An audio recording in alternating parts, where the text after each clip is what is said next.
going on the road against a team like Purdue and an environment like Mackey, how much of a test will this game be for your team's mental toughness? Yeah, it's going to be incredibly important to stay mentally tough this entire game, and this is the loudest arena that we're going to play in all year, and it's going to be start to finish. There's no lulls in Mackey. It's one of the true great environments in college basketball. You know, it's important those early games to get off to a good start. If you allow them to jump out and get confident, they're really hard to shut off, and they're clicking on all cylinders right now. They're playing as good as anybody in the country at this time on both ends of the floor. So got to play with poise. Need to do a better job of that, especially down the stretch, and hopefully give ourselves a chance. You guys have bounced back pretty well after setbacks so far this year. Did you like 24 hours or so after how guys kind of responded? Yeah, our guys they're great kids. They work hard. They're very attentive in the film sessions. Things we needed to work on, they've been great.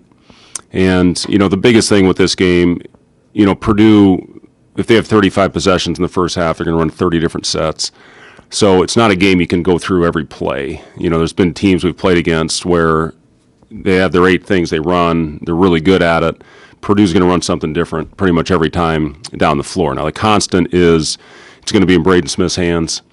We have to do the best job we can at trying to protect the pocket. He's one of the best I've ever seen at getting that thing in the teeth of your defense.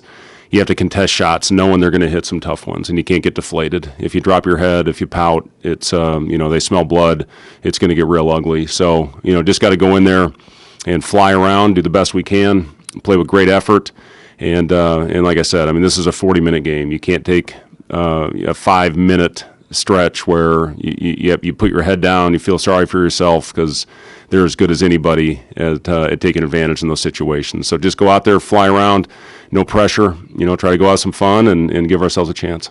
How do you prepare for a team that runs so many things when you can't prepare for everything? Yeah, I mean, you talk about the concepts, and you know, last year obviously we did a really good job, and they threw it inside. Obviously, with you know, I think all of us would have if we had Zach Edey, and you know, he's 2-time National Player of the Year, and you know, they're different this year. They're running a lot more pick and roll with Smith. You know, the way they wrap in the paint. You got shooters coming off. We have to do a great job communicating, and then Kaufman-Wren's having a great year as well. You know, who they do throw the ball to inside. So you just have, you know, how you going to defend the pick and roll? How you going to defend you know, staggers where their shooters coming off, and what are you going to do in the post? And you know, then you try to go out there and execute as well as you can, and take care of the ball. You know, it's going to be important. You can't give them easy ones in transition. They will run more at home, but this is the best executing team in the country, in my opinion.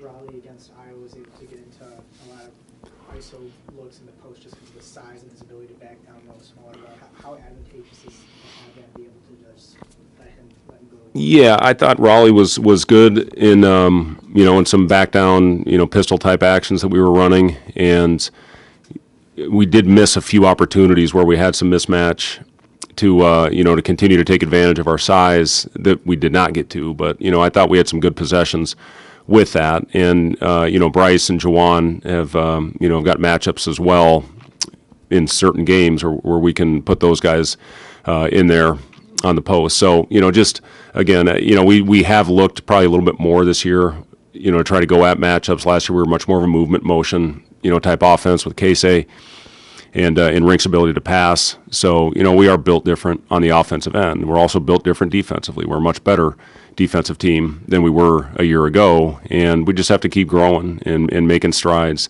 You know, our first half defense against Iowa was off the charts. Second half and into overtime, it was not. So, you know, it's just the consistency, the 40-minute game that you have to play to win in this league, especially on the road.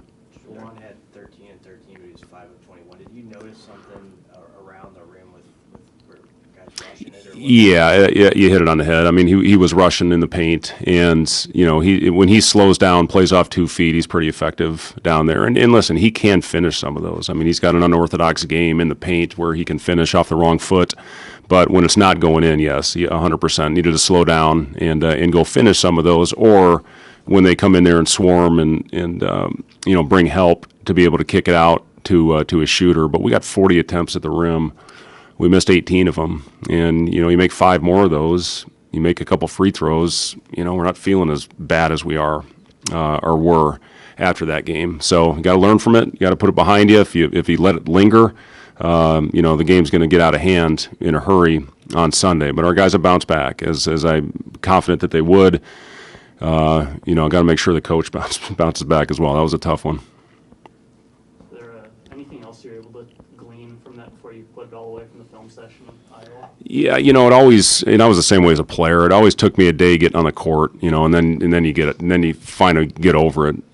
Unfortunately, with the day off and the rules, you have to take a day. It's a long couple nights staring at the ceiling and thinking a lot about how you're going to address the team. What are you going to say in the film session? How hard we're going to go at them, and what are we going to do to learn and get better. So those are all the things that enter your mind as you prepare and as you grow into the next step. So again, I think our guys have done a nice job of it, and we're doing the best we can to prepare them to give ourselves a chance.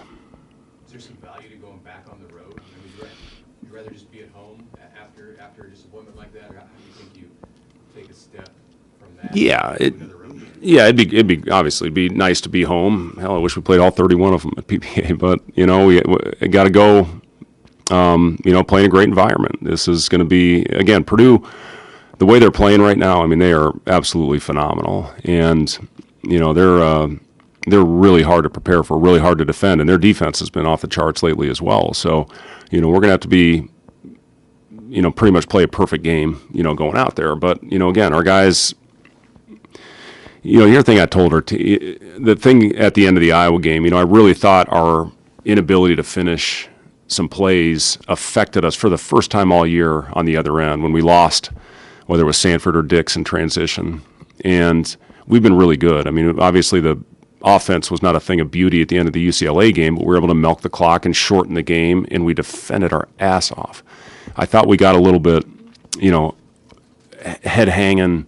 We just can't be that team because we have lulls right now, on the offensive end. Last year we were, like I said, a much better offensive team. This year I love being built as a tough defensive-minded group. If you're going to say, what are you going to be good at, one or the other, yeah, it's fun to be offense, it's fun, but man, if you want to win and have a chance when that thing's not going in the hoop, you'd rather have a gritty, tough-minded team, and I think that's what we are. So, we got to get over that. We can't let our inability, either finishing plays or missing shots, affect the other end. And again, that was the first time all year I saw a little bit of that. We played hard. Sometimes it's effort. It wasn't effort the other night. We still played hard. Unfortunately, they got really hot. There's a few things that happened out of our control, and you just got to find a way to finish those games. Going off that, Juwan mentioned pretty emphatically after the game that he's determined not to have this team have the same home and away splits as last year. Do you think after a game like that, a thought of here we go again, is something that can linger with each road? I don't know. This team's not built that way. This team's going to bounce back and give great effort. Now, what's that mean at the end of the game? I don't know. We could play great on Sunday and still don't know what the outcome's going to be. So you just got to go out there again. Our goal at this time of year, we're 2-2 in league. Okay, we got to continue to get better every game. This is the toughest 5-game stretch of that any team will have when you look at the metrics this season. So we're getting some really hard games out of the way, early in this season, and we got to learn from it, whatever the result is. And I'm confident our guys will do that. That's for Coach. Thanks, guys.